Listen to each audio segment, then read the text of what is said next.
Hello and welcome, everyone. Absolutely delighted to have all of you here today.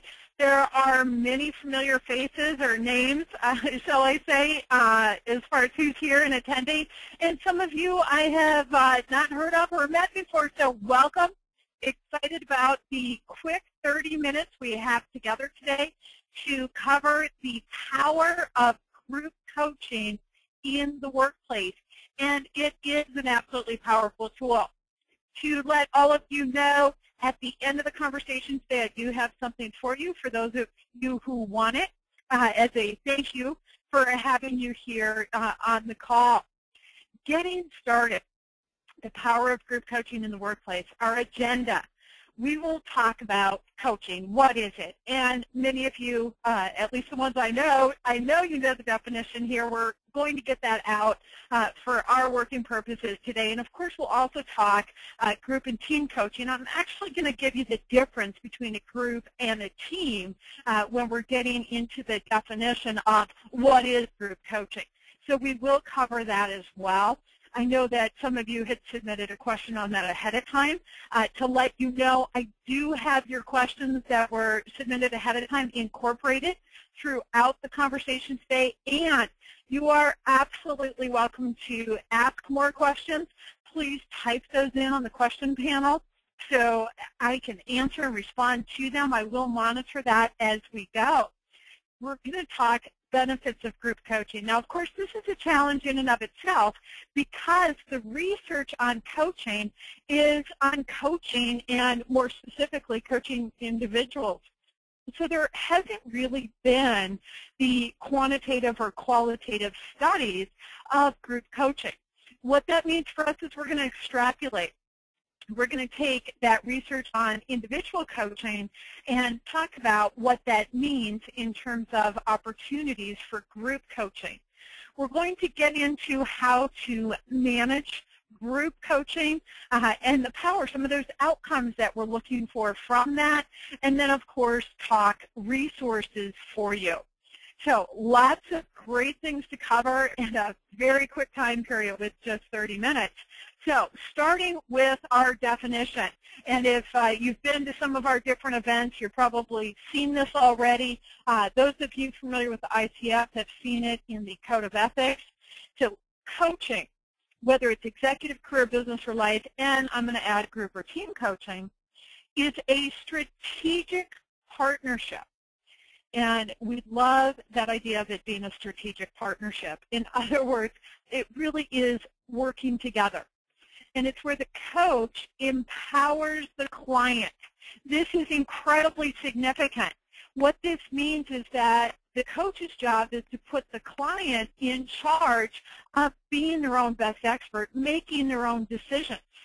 It's just the client to clarify goals, create action plans, move past obstacles, and achieve what the client chooses. So what's interesting about this is very often as a coach, we get into this business, this profession, because we want to help people. And then we have this mistaken idea that it's our expertise that's going to help them, when ultimately they are their own best expert, and it's our expertise by putting them in charge of being their own best expert that they really do get the results that we're looking for in a coaching relationship. So what is group coaching? Well, let's have that working definition. It's a thought-provoking and creative process that inspires the participants to maximize their personal and professional potential. To separate group from team coaching, what's the difference? Well, really simple. A group is people who have a common interest or goals.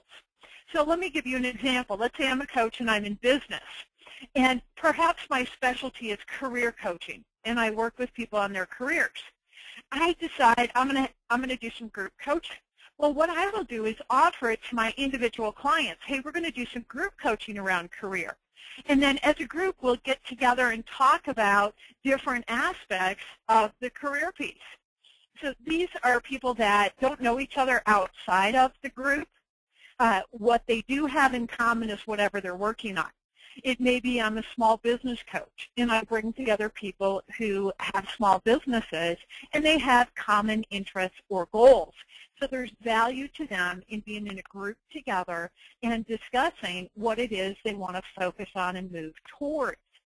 Now, the difference is a team actually works together in some capacity. So most often when we talk about a team, what we're talking about is going into a company, and these are people that are working together on a project perhaps. They're a department. They function together as a team. Now, sometimes there are teams that are made up of people from various organizations because of a particular project, etc. The difference is the team has work that they do together, whereas a group is people who have a common interest or goal. Now, we have separated that here. For our purposes in the conversation today, I'm going to use these interchangeably because the concepts, the ideas behind group or team coaching really are going to serve in both scenarios. So as we go through that, when I say group coaching, if you're focused on team coaching because you work together with a working group, that's great. This applies as well. Okay. Let's go into what coaching is not. Those of you that have gone through our certification program know this already. This is one of the most common misunderstandings about coaching. So very important. Coaching is not therapy or counseling. It is not mentoring or consulting. Think about it this way. A mentor or a consultant is an expert. They come in and provide the advice. That's their job and their role. That is not a coach. If someone is telling you or offering suggestions or giving you what they think, they are not a coach. That is a mentor, a consultant, some sort of expertise. Coaches are not doing training. And what's interesting about this is trainers consider coaching as a core competency. The actual work itself is very, very different. A trainer is providing the information. A coach is eliciting the insight, the awareness, and the application from the individual client. So very different capacity. And group coaching is not repackaging of management. And this is a tough one, especially in the corporate space. There's this idea that, yeah, we want this coaching culture, and that's fabulous. And what's often misunderstood is what part of it's coaching, what part's managing. Because a manager does have responsibility for providing direction, and that is different than coaching. Can you use coaching skills and take a coaching approach to that? Absolutely. Is it the same thing? There are differences. And that's what's so very important. So when we do group coaching or team coaching, the idea is to really put the individuals being coached, participating in that group or team, in charge of figuring out the answer themselves. And that's where you're going to get that return on investment. So the benefits of group coaching, when you're really effective of empowering them to figure it out, you're going to have employee engagement. Now, this is huge. You've all seen the statistics and heard the numbers. Gallup polls. Number one reason people quit their job is their boss. You've seen the statistics. The vast majority of workers, for example, in the United States, and I've seen numbers ranging in the 70 and 80% area, are actually actively looking for a different job. It's like, wait a minute. Okay, they're not quitting. They are looking. What does that tell you? They are not fully engaged. And employee engagement is huge in terms of productivity. Another benefit of group coaching is you're actually developing your people and you're supporting employee achievement. Well, if you want to engage people and retain talent, it is important that you develop them and support their achievement. This is a fabulous benefit from group coaching. Let's keep going. Bottom line, it taps in to an effective and a proven method of long-term development. It is a way of navigating change in a collaborative way. You're probably seeing some of the situations where there's change in an organization, that's almost a constant, and how it gets managed changes, the fallout, if you will, of what happens. And of course, group coaching is also using an economy of scale. So instead of a coach working with one individual at a time, there is an opportunity for them to be working with multiple individuals. So that's, of course, a huge benefit. Another area, it's going to empower the people in the group so that they really learn from each other. It engages everyone there for the benefit of everyone there. And it enhances accountability, because in that group setting, as they're figuring out what their plan is, they're also developing their action steps. Who's doing what and when are they doing it? And because that's designed by the group, each person in the group is accountable to the others in the group. And that makes a huge difference. Group coaching is an opportunity for skill enhancement in that interpersonal communication, in how they develop this. They learn from each other naturally in this process. It's a great opportunity for resource identification, because the people in that group have different ideas and different awareness of the possible resources. And of course, it's a great tool in terms of creating those best practices inside the organization. So lots of great outcomes expected from group coaching. Let's dig into some of the how. Get real. How do you really do it? One of the first things to do is decide the purpose of having a group coaching going on in advance. How come this group is getting together, or this team? Is it to develop the leadership skills? Is it to manage something? Is it an operational function? Hey, we want to get this group or team together to figure out how we're going to operate, how we're going to manage what we're doing here. Alternatively, if it's the groups where they don't know each other, it may be the operational is more individualized of how they're doing what they're doing. So there's a way to apply that in both. It may be project management. It may be an advisory group. And this can be they're getting together and giving each other information, sharing that, and then as a group they are advising others, or they're getting that advice out of the group setting from the other people. It's the work on the common goal, and very often it's very much a mastermind group, a chance for everybody to listen and brainstorm together.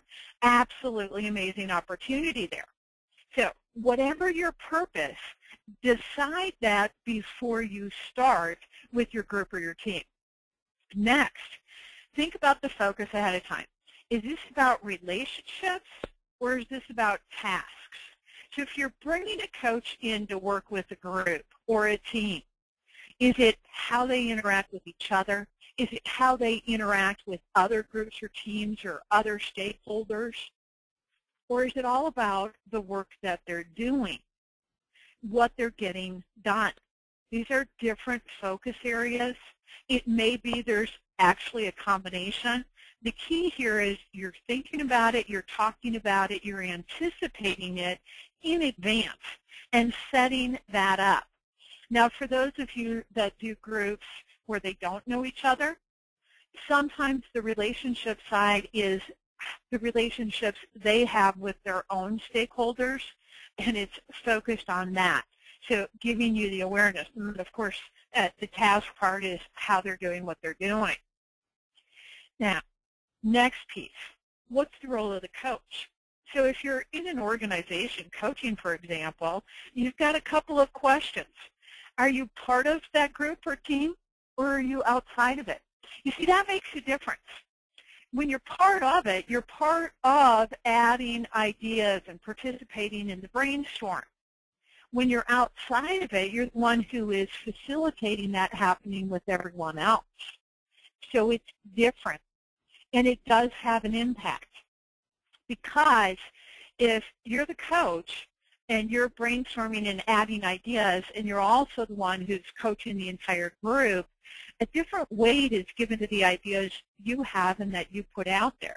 You also have, just because of the dynamics of how that works, you have a greater possibility of interrupting someone else's thinking, cutting someone else off, keeping someone else from putting an idea out there. Alternatively, it is a fabulous opportunity to get that expertise in there and have everybody talking about it, because you do have some great insight, awareness, and expertise to offer. So there's pros and cons to whether you are part of the group or outside of the group. Think about it ahead of time. Then, are you going to coach individuals separately, or are you going to coach the group? So for example, in a group of people that have a common interest, that maybe you all get together and you as the coach and one of those people is on stage, if you will, and everybody else watches you coach that one individual. That's one possibility. If it's inside of an organization where it's a work team, when you get together, so sometimes you coach the individuals separately and also the group. Sometimes you only coach the group. Sometimes you only coach the individuals. So there are different possibilities. What are you doing? And how is that being managed? And again, back to that focus area. Are you coaching the people on their own personal development, or is the focus on getting the task done? So huge considerations for you. All right. Excellent. Let's keep going. Oh, and thanks for the comment. Glad that's helpful information for you. Now, the capacity of the coach. Are they going to serve as an intermediary or a mediator? Think about it this way. If you are in an organization, sometimes there's some conflict between this team and somebody else in the organizational structure or a different team. If you are doing group coaching where they don't know each other, sometimes they start arguing with each other. So as a coach, are you going to serve in the capacity of being that intermediary or that mediator? And, of course, that feeds right into that other piece in terms of those relationships. Are you supporting how they interact with other people outside of the team? So very, very significant. Yeah, the comment from one of you here on it is hard to determine, and here's the word problem, is with the people or the task. So in coaching, of course, we're aware of the problems, the barriers, the challenges, and it's what are we going to do with it and how are we going to move past that. So often as the coach, you're deciding your primary function, whether it's focused on the people or the task, and you are open and flexible enough that you're adjusting. Hey, if we think this is all about getting the job done and what we're finding out is there's a relationship that's in the way, whether it's a stakeholder, an individual, whatever it is, that's in the way, okay, then we're going to talk about how to move past that barrier, how to address that so that they are effective in achieving the task, and vice versa. So it is important that we know our primary purpose and that we are also adjustable and will flex to these things. So excellent. Another great question. So is the group answering the questions in terms of the role of the coach, the goals, et cetera, or is someone else doing that, whether it's the organization bringing the coach in, the coach themselves, that kind of thing? And the answer is any of those possibilities.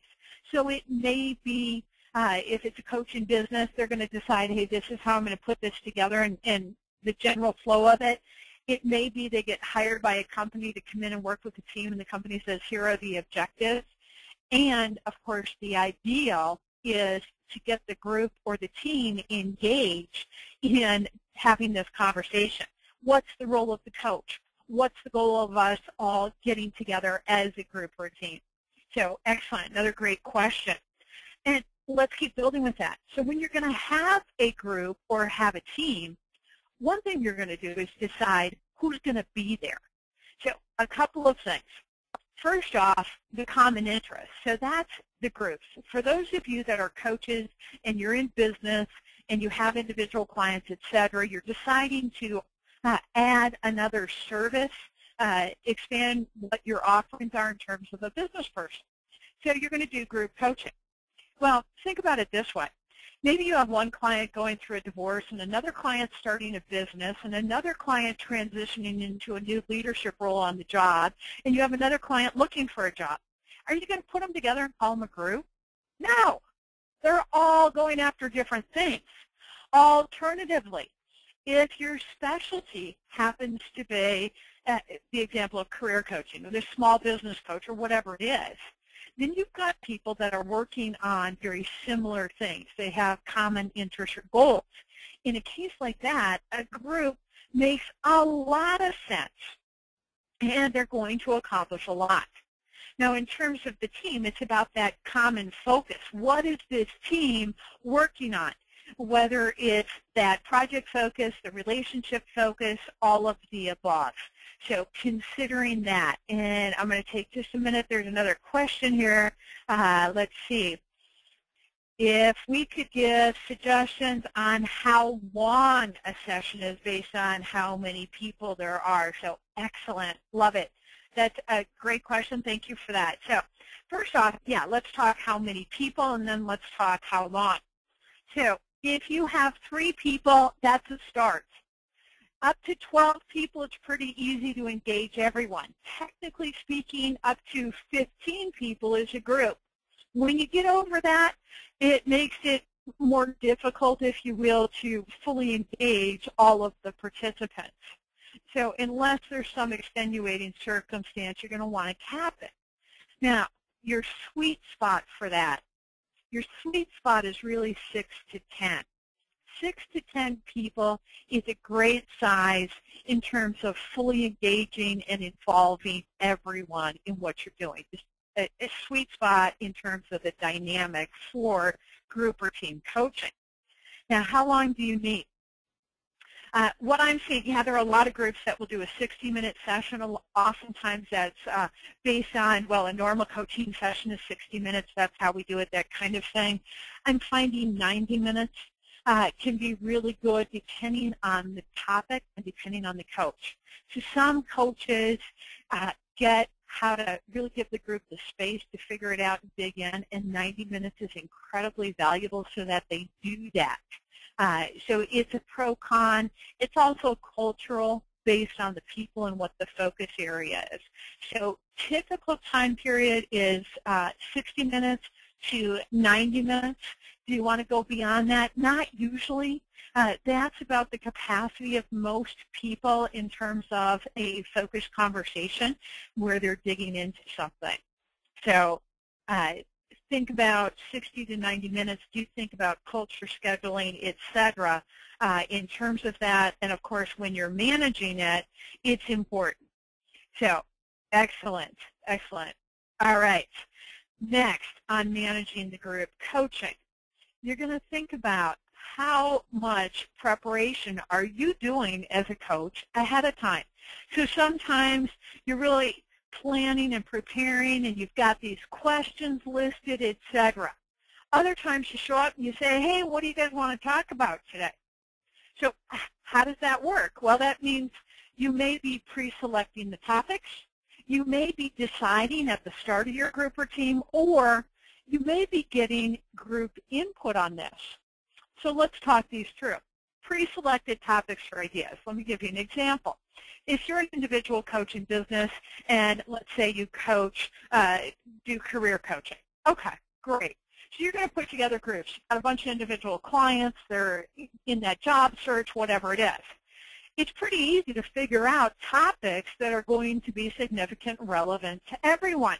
Well, we're going to talk resume writing. We're going to talk job search strategies, where to look. We're going to talk networking. We'll talk interviewing skills. We'll talk negotiation, et cetera, et cetera. So in a case like that, pre-selecting those topics is going to be fairly easy, and it's going to make sense for people in the group. Alternatively, if it's more of the mastermind, let's say you coach small business owners. Well, yeah, you could pre-select topics. There's a lot of common topics, managing their financials, doing their marketing, sustainability, etc. Alternatively, it may be something where the group really wants to get involved in what the topic is. So then your next question is, do you show up at the beginning of the session and ask everybody, hey, what do you want to talk about? When you do that, there's huge value in that people can give whatever's front of mind. And it's interesting how often whatever's front of mind for one person really is pertinent to the others. So that's one possibility. Now, if you are going that route, a thought for you is to have a plan B. What if you show up and you say, what do y'all want to talk about? And we spend a few minutes and we're not figuring it out. Your plan B is to have a topic that is pertinent based on what everybody in the group is going to be interested in. Alternatively, you can send out a survey ahead of time. You can do this via email, send out a quick quiz, have people fill it out, send it back. You can also use a tool like SurveyMonkey. It's free, surveymonkey.com. Send that out and get the input. When you get the input, it's great because people feel like they own the focus and the topics. So there can be a huge advantage there as well. So consider how you're setting that up. Next, where are you going to meet? So one possibility is you're going to have a conference call. And sometimes this is dictated, hey, this is the technology we use in our company. Other times, if you're a coach putting a group together, hey, there are some great technologies out there, and there are even free conference call services you can use. Another option is to do it online. One example of an online meeting is the one you're in right now. The difference is we'd unmute everyone. You'd be able to see the list of names and talk, like for those of you who took the class like you did when you were in class. So that's an option for meeting. Now, some of those online options, you can actually do webcams. It's an option here if we wanted to. Others, it's just the voice. Sometimes you show a screen, sometimes you don't. So consider those possibilities. When you choose the technology, be aware of who's going to participate because it makes a huge difference. Then you've got the possibility, of course, of the face-to-face. So if that makes sense logistically, for the people on the team, hey, we all work together, this is great. For the groups you're working with, alternatively, face-to-face is that interchange, that dynamic, that energy. So it's pro-con because it does require people getting to a space and gathering together, etc. Group coaching translates. Well, coaching, period, translates into doing.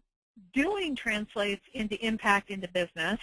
And yes, this can be measured and qualified. So let's look at some of those statistics quickly. And again, I'm extrapolating from the research on coaching. We do know that when you do a training program, you get a 22.4% improvement in productivity. When you do training plus coaching, you get an 88% improvement in productivity. Now, this study was done by the Personnel Management Association, and it's absolutely profound. It gives you that power of group coaching. You see, training is giving the information. Coaching is having those individuals figure out how they're applying the information, how they're implementing it, and following through on those actions. So that's profound. It will impact the profitability of your organization. All right. Let's keep going with this. So next, the coaching research has pulled out some numbers that really do tell us something about what happens with group coaching as well. So you're going to get an improvement in relationships with immediate supervisors, with peers, and with clients. So that's huge. The impact this has on how people are interacting and getting along makes a big difference, and it's based on the communication. Coaching increases teamwork by 67%. Okay, that's big, and it makes sense when that's true in group coaching. Job satisfaction goes up because people are valued, their ideas are heard and used and discussed. Their commitment to the organization increases because they're fully engaged, and your sources are here for you. So what does that mean to you? Well, think about the rest of the numbers. Productivity going up, the quality of the work going up, the organizational strength is going to increase, profitability goes up as a result, customer complaints go down, that's good, costs go down, also good. So this has been studied and researched. We're extrapolating to group coaching from coaching. The power of group coaching, of course, is going to be in part based on setting it up effectively and fully engaging everybody in the group and the team. And it's going to have an effect that spreads. So the ripple effect idea, if you drop a pebble in water and it spreads, or the trickle-down effect, you're probably familiar with that as well. Give you a few resources very quickly. I realize I'm running up on my time here. So very fast, the Coach Federation.